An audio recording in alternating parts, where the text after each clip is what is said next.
எதிர்பார்க்காத ஒரு தோல்வியை சந்திச்சு திமுக அப்படின்னு எல்லாருக்கும் தெரியும். ஏன்னா 200க்கு மேலதான் கவுண்டிங்கே அப்படிங்கிறது மாதிரிதான் அவங்க இருந்தாங்க.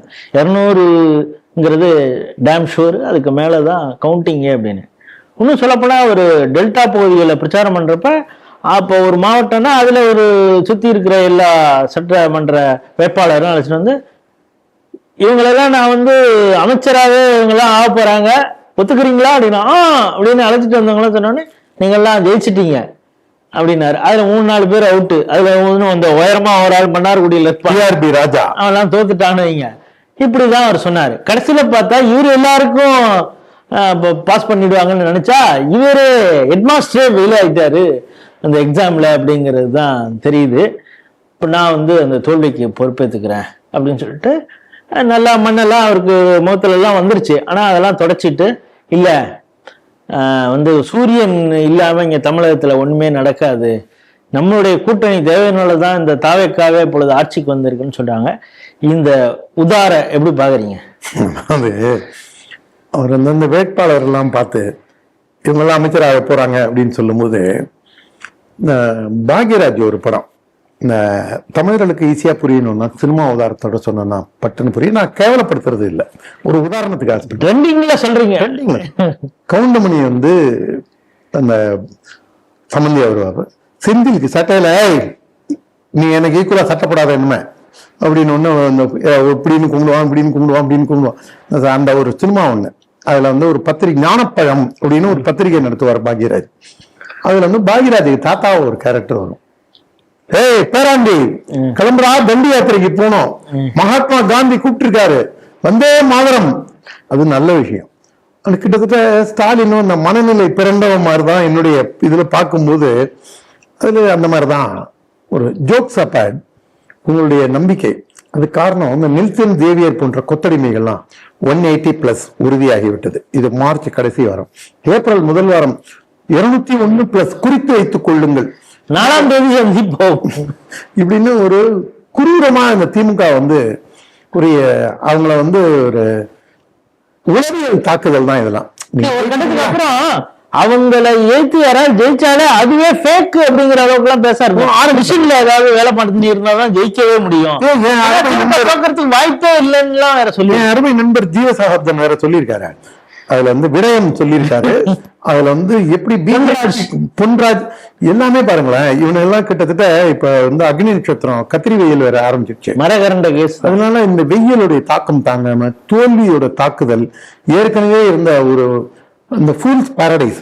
அதாவது அவங்க வந்து நம்ம ஸ்டாலின் முதல்வர் ஆயிட்டாரு, நம்ம திராவிட மாடல் வந்துருச்சு, இன்னும் சனாதனம் இப்படியே கடவுளையே இருந்து நிதர்சனம் வந்து தலையில இடி இறங்கின உடனே எல்லா பேர்களுக்கும் மரக்காயிண்டு போய் இது பிஜேபி தான் காரணம், ஒரு சீட்டு தான்டா பிஜேபி ஜெயிச்சிருக்கு, ஏன்டா நாங்க 4 சீட்டாவது ஜெயிக்க வச்சிருக்க மாட்டோமாடா, மிஷன்ல தெல்லுமுள்ளு பண்ணா இல்ல, மக்கள் நம்பணும்னா இப்படி பண்ணாதான் நம்புவோம். அந்த அளவுல இவங்க உளவியல் ரீதியா இது ஒரு விதத்தில் நல்லது. ஏன்னா திமுக இப்படியே இருந்ததுனாதான் இன்னும் சீக்கிரமா அது வந்து அழிஞ்சு போகும். அழிய வேண்டிய தீய சக்தி திராவிட முன்னேற்ற கழகம். அதனாலதான் நம்ம ஏற்கனவே சொன்னது திருச்சபை முஸ்லீம் கழகம். நீங்க நல்லா பாருங்க, அந்த பையன் வந்து நான் சனாதனத்தை ஒழிப்பேன்றான், அப்பங்காரன் அதை பத்தி கண்டிக்கல, தமிழக முதல்வரும் கண்டிக்கல, தமிழக சபாநாயகரும் கண்டிக்கல, எல்லா பயிலும் அவரு பைபிள் குறிப்பிடுறப்ப கவனிப்பாரு. மாற்று கட்சிகளை எவனுமே கண்டிக்கல, தமிழ்நாட்டுல பிஜேபி மட்டும்தான் அதை கண்டிச்சிருக்கு, வேற யாருமே கண்டிக்கல. இன்னும் முன்னே அதுக்காக ஆர்ப்பாட்டம் வச்சிருக்காங்க. ஆனா இந்த திராவிட முன்னேற்ற கழகத்துக்கு கடிவாளம் போடும். இவர் என்ன சொல்றாரு, எங்களுடைய ஓட்டை, அதுவும் சின்ன தத்தி என்ன சொல்றான், போட்டோஷூட் சின்ன தத்தி 3.5 கோடி வாக்குகளுக்கு எதிராக இந்த ஆளுக்கு என்ன, அதோட ஒன்றும் கம்மி இல்லை, எதிர்ப்பு இன்னும் ஜாஸ்தி இல்லை. அது ஒண்ணு. இன்னொன்னு பாத்தீங்கன்னா எங்கள்கிட்ட இருந்து நீங்க கடன் வாங்கிதான் ஆட்சி நடத்துறீங்க, நீங்க திருட்டு ஆட்சி நடத்துற, மக்களுக்கு நீ கொள்ளடிச்சு நீ பணத்தை கொடுத்து நடத்துற, வாபஸ் வாங்கிடலாமே, ஏன் அதுக்கு பயப்படுறாங்க? அவனை கூப்பிட்டு அந்த 10 பேரை உன்னோட கொத்தடிமைன்னு நீ அப்ப ஒத்துக்கிறியா?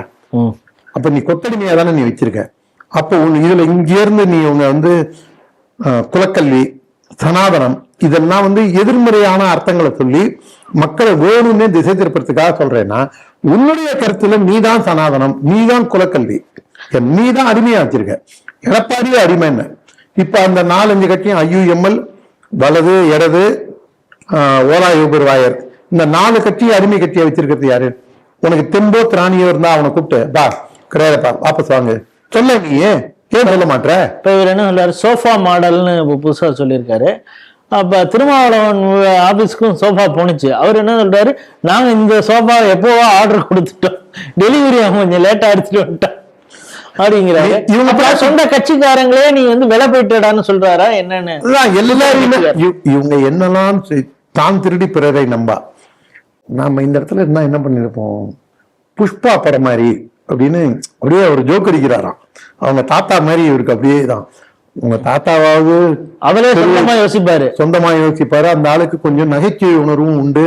சின்ன வயசுல கஷ்டப்பட்டு மேல வந்தவன். நீ பான் வித் சில்வர் ஸ்பூன், நீ ஒரு தற்குறி தருதலை, நீயே உனக்கு உழைப்புன்னா என்னன்னே தெரியாது, ஊரா உழைப்பு உறிஞ்சி வாழற பயணியே, ஒரு மன்னர் பரம்பரையா நினைச்சிட்டு வாழற. விஜய் இந்த பயில மனசுல வச்சுதான் சொல்லியிருப்பாருன்னு நினைக்கிறேன். தமிழக முதல்வர் ஜோசப் விஜய் நான் மன்னர் பரம்பரையில இல்ல அப்படின்னு சொன்னதை ராகுல் காந்தியை பக்கத்துல வச்சுட்டு எழுத்தா மாதிரி இந்த தற்குறியை இவனையும் வச்சுக்கிட்டு சொன்னதுனால அந்த அளவுக்கு இவங்க வந்து ஒரு மேட்டிமைத்தனம் வந்துருச்சு.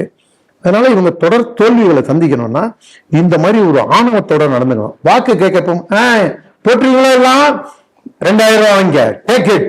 நீ ஊரை கொள்ளடிச்சு 30,000 கோடி 50,000 கோடி மாமனும் மாப்பிளையும் 30,000 கோடி ஒரு வருஷத்துல அடிச்சுட்டான்ட்டு டபுள் வாட்ச் டக்ல சொன்னான். சரி, இப்ப ஒரு செய்தி போது அந்த செனட்டாப் ரோடில் சொம்பு பறந்தது அப்படின்னு ஒரு செய்தி. நல்ல ஞாபகப்படுத்தினீங்க.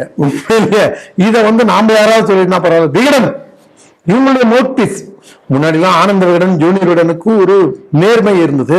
அதுல வர செய்திகளை வந்து நாம வந்து உண்மையான செய்தியா தான். இப்ப இந்த செய்தி உண்மையா தான் இருக்கும். ஏன்னா இது நாள் வரைக்கும் மோடி, அமித்ஷா, RSS, இந்து முன்னணி, அதிமுக எல்லாம் திட்டும் போது சொன்னதெல்லாம் நிஜம் போது இது நிஜம் தானே. அதனால சொம்ப தூக்கி யார் மேல வீசி எறிஞ்சிருக்காங்க, அலேவியா பாபு மேல. நீ தாண்டா எல்லாத்துக்கும் காரணம் அப்படின்னு. அதுல பாருங்க, நம்மளோட பொண்டாட்டிக்கு பயந்தவங்களுக்கு போட்டோ ஷூட் இவரு பெரிய தத்தி ஒரு மாசத்துக்கு இந்த பக்கம் வந்துடாது, எனக்கே அடி விழுவோம். உனக்கு தோப்பா ஒரு கேடா, எனக்கு எதுக்கே தோப்பா ஒரு கேடா, அரை அடிக்கு காலரை வச்சுக்கிற கம்முனு குந்தியா போட்ட சொத்து தின்னுட்டு பேசாம இரு. போ திருமணையில போய் பால் பாக்கெட் வாங்கிட்டு வா, இல்லைன்னா வெத்தலை பாக்க வேற போடணும். யார் சின்ன ரிட்டையர்மெண்ட் ஆளுக்கு சொல்ற வேலையெல்லாம் அவருக்கு சொல்ல, அவனுக்காக இன்னும் கொஞ்சம் கண்ணியமா இருக்கும். இதுல நான் கேள்விப்பட்ட செய்தி என்னன்னா, ஆதாரப்பூர்வமான தகவல் 4 நாள் ஏன் டிலே ஆச்சு, இந்த அடிமை கட்சியெல்லாம் ஏன் அனுப்புறதுக்கு டிலே ஆச்சு, நீ என்ன பண்ணுவியோ ஏது பண்ணுவே தெரியாது. ஜோசப் விஜய் சிஎம் ஆகக்கூடாது, நான் என் பையன் தான் ஆகணும், அவன் உட்காந்துட்டானா என் பையன் சிஎம் ஆகிறது கஷ்டம்ட்டு காந்தாரி மாதிரி கையை போன்று தலைவிரி கோலமாக 3-4 நாள் அன்னாகாரம் இல்லாம அந்த அம்மா அனுப்பினதுனால்தான் வேற வழியே இல்லாம யார அடிமைன்னு சொன்னாங்களோ அந்த எடப்பாடிக்கு போன் பண்ணி நான் உன்னை சிஎம் ஆக்குறேன், நீ சிஎம் ஆயிடு அது முதல்ல. அதுக்கப்புறம் முதல்ல வந்து நான் உன்னை இது பண்றேன், நீ சிஎம் ஆயிடு, உனக்கு நான் ஆதரவு தரேன், நான் கம்யூனிஸ்டையும் ஆதரிக்க சொல்றேன் அப்படின்னு சொன்ன உடனே அதுக்கப்புறம் தான் டெல்லியில இருந்து ஏஎம் பேபி வந்து அதெல்லாம் முடியாதுன்னு போட்டு உடைச்சிட்டான். அதுக்கப்புறம் தான் திருமாவளவன்.